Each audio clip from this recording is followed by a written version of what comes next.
Superman issue 17, Peter J. Tomasi and Patrick Gleason writing, and Sebastian Fiumara on art.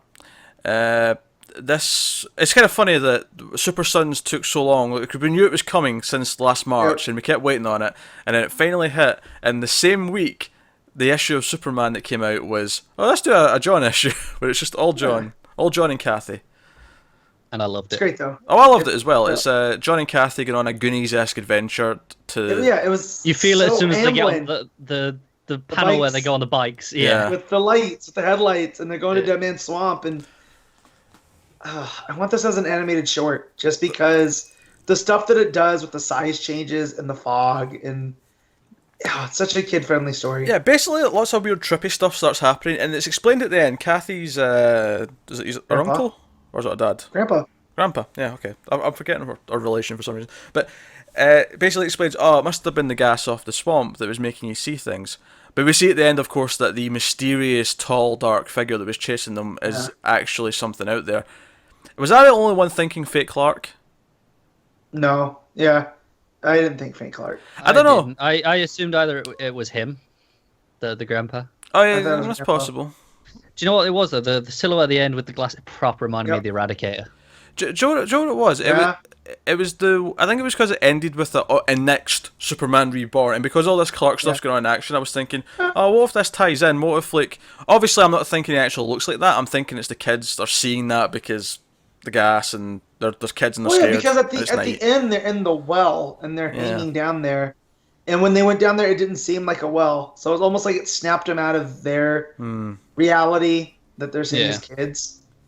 But on the same hand, the cow was left with Grandpa. Where was Grandpa at? And then he comes back with the cow. So there's something going on. That's why with I thought that it was the grandpa, because it's like that's where they went looking for, and he's the only other person that we see out there. Yeah.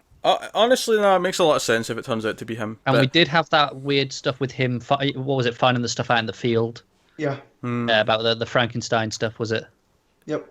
No, I mean that makes a lot of sense. Honestly, I don't have a whole lot more to say. I just love all the kids, going around with the flashlights and going into creepy houses and. Well, John in the beginning is watching scary movies while eating all the ice cream. He is, which yes. I love that ice cream has become his thing.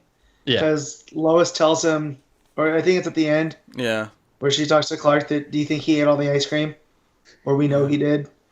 Yeah. So it's like even on the very first panel, or second panel, the note on the fridge says, "Don't eat too many snacks." Yeah. Yeah. So got a big creepy house. There's lots of big Slender Man looking thing chasing them around. Yeah. Before things get proper crazy, and which, by the way, the cow starts spewing milk at them, in Evil Dead-esque amounts of blood kind of style, where it's just like gallons and gallons. The whole mansion, that big scary house in the woods. It felt very much like a cabin in the woods story for two kids. So everything's toned down. Exaggerated, though. And, they're, like, the porcupine thing, where it throws its quills at him, and John, it's very much a horror story for kids. Yeah. Yeah, and I like that. Like, it hits its tone, as it should. Yeah. And it was super fun. It was everything I want in a single issue. It was also very refreshing for me, because I didn't really like Multiplicity all that much. This was back to more what I want from this book. Yeah, that's fair. I mean, I still liked most of Multiplicity, and I'd like more of that. But I'm happy with this as well. Don't get me wrong.